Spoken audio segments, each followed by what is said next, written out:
What happens when whistleblowers are considered traitors? Well, they're usually forced out of the organization. And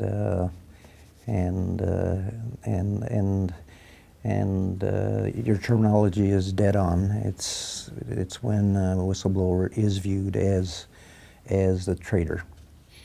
And I devote a fair bit of time to whistleblowing because I can directly relate to it, having gone through it. And I encourage people to become whistleblowers,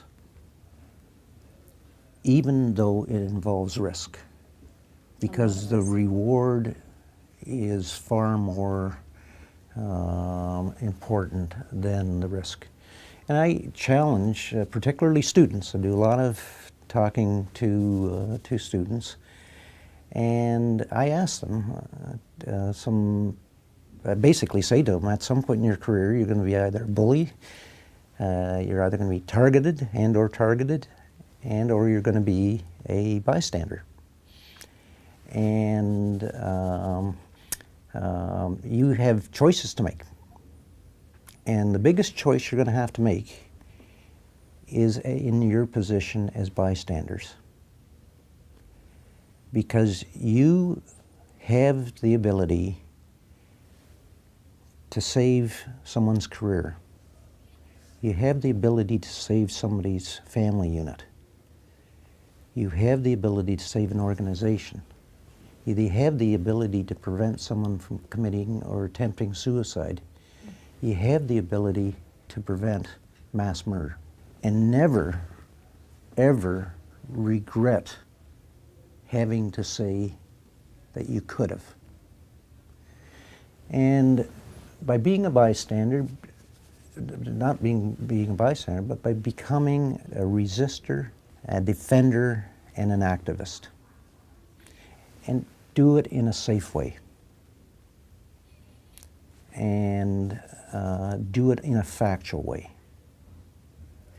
And when you see someone who is acting out of the norm,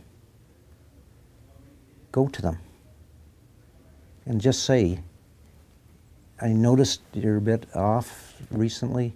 Is there anything I can do to help you? Because being in that position, being targeted and constantly harassed or abused is a very, very lonely place. And many people who go through that feel that it's their fault. I must have caused this. Or I'm the only one that's going through this because of I'm maybe doing something that I shouldn't be doing. What a thing when you said mass murder. How many workplace situations have we heard of in the past? I mean, obviously there's some other issues, but a good issue is that there's been something going on with that employee at work. Yes. Oftentimes it could be bullying. Yes. From the boss. Yes. And he comes back in and with a gun and yes. Everybody's at risk yes. at that point.